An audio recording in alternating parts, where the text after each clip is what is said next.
Mark test எப்படி பண்ணுறது அப்படின்னு சொல்லி கமெண்ட்டில் கேட்டிருந்தீங்க. அது எப்படி பண்ணுறதுன்னு பார்த்துடலாம். ஃபஸ்ட்டு டிஸ்கிரிப்ஷன் ஓப்பன் பண்ணிவிட்டு இந்த லிங்க் அப்படியே காப்பி பண்ணிக்கோங்க. காப்பி பண்ணி முடிச்சதுக்கப்புறமேட்டு கூகுள் ஓப்பன் பண்ணிவிட்டு அதில் போய் பேஸ்ட் பண்ணிவிடுங்க.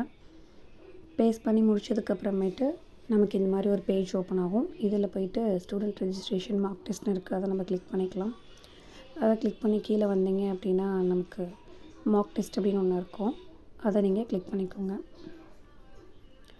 மார்க் டெஸ்ட்டுன்னு இருக்கும், அதை கிளிக் பண்ணிக்கோங்க. கிளிக் பண்ணிவிட்டு இந்த ஃபர்ஸ்ட் இதில் வந்து ஸ்வயம் அப்படின்னு நம்ம செலக்ட் பண்ணணும். செகண்டாக இருக்க பேப்பரில் கொஞ்சம் நிறைய இருக்கும், நமக்கு almost basic concept in education வந்து கீழே தான் இருக்கும். ஸோ அதை ஸ்வைப் பண்ணி கீழே வந்துடுங்க. கொஞ்சம் லேட்டாகும், அதை நீங்கள் ஸ்வைப் பண்ணி பொறுமையாக தேடி பேசிக் கான்செப்ட் இன் எஜுகேஷன் அப்படிங்கிறது எங்கே இருக்குதுன்னு பார்த்து எடுத்துக்கோங்க.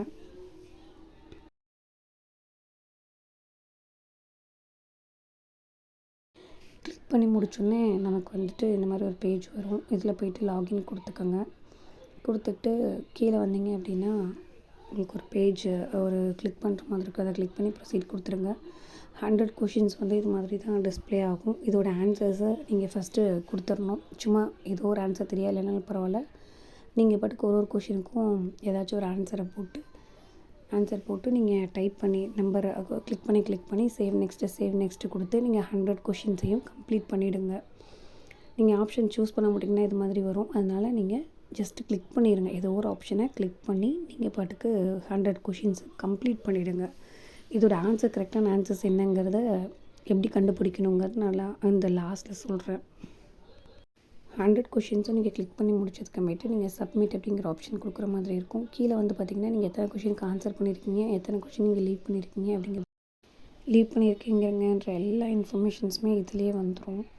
இதுக்கப்புறமேட்டு மேலே சப்மிட் ஒரு ஆப்ஷன் இருக்குது பார்த்தீங்களா, அதை கொடுத்தீங்க அப்படின்னா எத்தனை கொஷினுக்கு ஆன்சர் பண்ணியிருக்கீங்க, எத்தனை ஆன்சர் பண்ணல அப்படி எல்லாமே வரும். அதுக்கப்புறமேட்டு நீங்கள் no changes will be allot அப்படின்னு கேட்கும், அதில் நீங்கள் எஸ் கொடுத்துருங்க. வியூ ரிசல்ட்டுன்னு கொடுக்கும், அதுலேயே எஸ்லேயே கொடுத்துருங்க.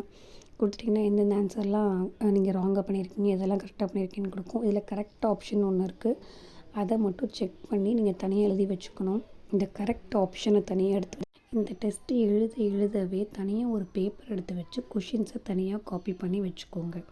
ஒன்ஸ் நீங்கள் டெஸ்ட்டு முடிச்சதுக்கப்புறமேட்டு கரெக்டான ஆப்ஷன்ஸை தனியாக ஒரு பேப்பரில் எழுதி வச்சுக்கோங்க. அகைன் ஒரு டைம் மார்க் டெஸ்ட் லாகின் பண்ணி கரெக்டான ஆப்ஷனையும் கொஷினையும் மேட்ச் பண்ணி உங்களோட பேப்பரில் எழுதி வச்சுக்கோங்க.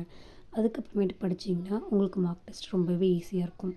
இது உங்களுக்கு இன்னும் புரியலை, எனக்கு கொஞ்சம் கிளியராக வேணும், கரெக்டான கொஷின் ஆன்சர் வேணும் அப்படின்னா கமெண்ட் எஸ்ன்னு கொடுங்க. நான் உங்களுக்கு தனியாக ஒரு வீடியோ போடுறேன். அந்த வீடியோவுக்கு நம்ம பே பண்ணி வாங்கிக்கிற மாதிரி இருக்கும். ஒரு 200 ருபீஸ் பே பண்ணுற மாதிரியும் இருக்கும். அது ப்ரைவேட்டாக நான் உங்களுக்கு உங்களோட அக்கௌண்ட்டுக்கு நான் மெயில் ஐடிக்கோ அல்லது வாட்ஸ்அப்புக்கோ அனுப்பலாம்.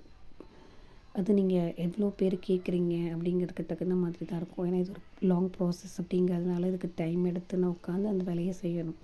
அதனால் எத்தனை பேருக்கு தேவை இருக்கோ அதுக்கு தகுந்த மாதிரி நம்ம பண்ணிக்கலாம். பட் அது பே பண்ணி பண்ணுற மாதிரி இருக்கும். சப்ஸ்கிரைப்